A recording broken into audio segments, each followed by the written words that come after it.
Bismillahirrahmanirrahim. Assalamualaikum warahmatullahi wabarakatuh.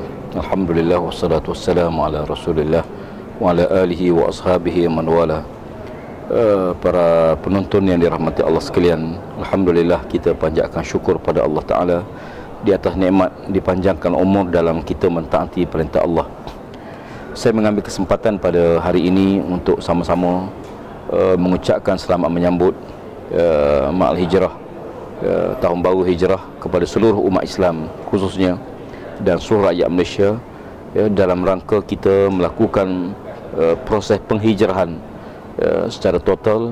Hijrah dan arti kata meninggalkan perbuatan yang buruk kepada yang baik, meninggalkan kufur kepada iman, dan meninggalkan kezaliman kepada keadilan, meninggalkan perkara yang bertentangan dengan syarak kepada perkara yang tidak bertentangan dengan syarak. Nabi SAW menyebut dalam hadis yang masyhur, la hijrata ba'dal fati walakin jihadun wa niyyah. Tidak ada lagi hijrah selepas berlakunya pembukaan kota Mekah. Yang ada ialah jihad yang bersungguh-sungguh, yakni sesuatu pekerjaan yang kita lakukan, kita buat dengan sungguh-sungguh, mengharapkan redha Allah Subhanahu wa taala. Yang kedua, niat yang baik. Kedua sifat ini, iaitu sifat jihad, kesungguhan kita bekerja dan niat yang betul, merupakan paksi kepada proses penghijrahan tersebut. Hijrah dan arti kata lain bahawa negara kita hari ini, umat Islam, berada dalam satu situasi yang serius, yang besar dalam kerangka kita untuk membuat satu perubahan, satu penghijrahan. Dan hijrah memerlukan pengorbanan. Hijrah merupakan suatu ikatan ukhuwah yang terbina di antara dua golongan zaman Nabi, golongan Muhajirin dengan golongan Ansar. Bila mana berlaku proses penghijrahan ini, maka berlaku satu harapan baru. Kalau kita lihat para sahabat Nabi waktu mereka berada di Mekah, walaupun bersama-sama mereka Rasulullah, tetapi mereka hijrah ke Madinah untuk menubuhkan sebuah negara, melaksanakan seluruh sistem Islam dan negara tersebut. Kenapa tidak berlaku di Mekah? Kenapa proses penghijrahan itu tidak berlaku? Dan arti kata lain bahawa Mekah, walaupun dari sudut ibadahnya Mekah lebih baik daripada Madinah, sembahyang dalam Masjidil Haram lebih besar pahalanya 100,000 rakaat berbanding sembahyang di Masjid Nabi Madinah. Tetapi bila baginda hijrah ke Madinah dan menyuruh para sahabat hijrah ke Madinah, maka berlaku satu proses perubahan besar, iaitu menambahkan keyakinan masyarakat kepada Islam. Selama di Mekah, walaupun baginda mengajak masyarakat pada Islam, orang tidak nampak keindahan Islam, orang tidak akan nampak kebaikan Islam. Sebab keyakinan itu boleh dicapai bila mereka nak tengok. Sebab itu penting sangat kita memenangi negara kita untuk kita tunjukkan model, tunjukkan contoh. Sebagaimana kita menang di Kelantan. Bila mana kita menang di Kelantan, kita melaksanakan sistem Islam di Kelantan. Kita membangunkan negeri Kelantan di atas nama Islam, membangun bersama Islam. Kita bina kemajuan negara kita berpaksi kepada Islam.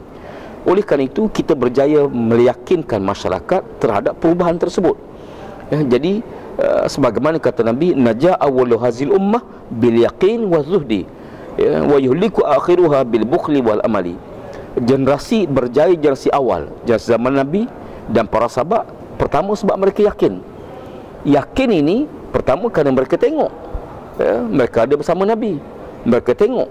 Jadi masyarakat kita nak yakin dengan Islam bila mana mereka tengok sebuah negara yang kita buat, yang kita menangi. Sebab tu bila kita menang di negeri-negeri Pakatan Rakyat, Selangor, Pulau Pinang, kita menang di Kelantan, kita menang di Kedah, kemenangan ini penting untuk meyakinkan rakyat terhadap kemampuan kita mengurus tadbir negeri. Alhamdulillah, kita berjaya menunjukkan satu contoh yang baik. Lebih 23 tahun kita menang di Kelantan. Walaupun berbagai-bagai laporan dibuat, tapi alhamdulillah hingga setakat ini tidak ada satu kes rasuah pun berlaku di kalangan pimpinan kita. Walaupun mereka tuduh laporan, berbagai-bagai laporan. Bahkan kita boleh tengok bagaimana pihak SPRM bila lapor saja mereka bergegah pergi ke Kelantan, dan Menteri Besar Kelantan membuka pejabat 25 jam sehari untuk disiasat. Maknanya kita berjaya tunjukkan model. Kita berjaya di Kedah, peningkatan hasil lebih pada 300%. Di Selangor kita sampai ada aset terkumpul lebih pada 2 bilion. Ini membuktikan pada rakyat bahawa kalau kita buat perubahan dalam pilihan raya ke-13, insya-Allah kita ada satu harapan baru. Hijrah ni beri harapan. Sahabat-sahabat Nabi hijrah, tinggalkan semua harta. Tinggal harta di Mekah, tinggal segala kemewahan, tinggal rumah.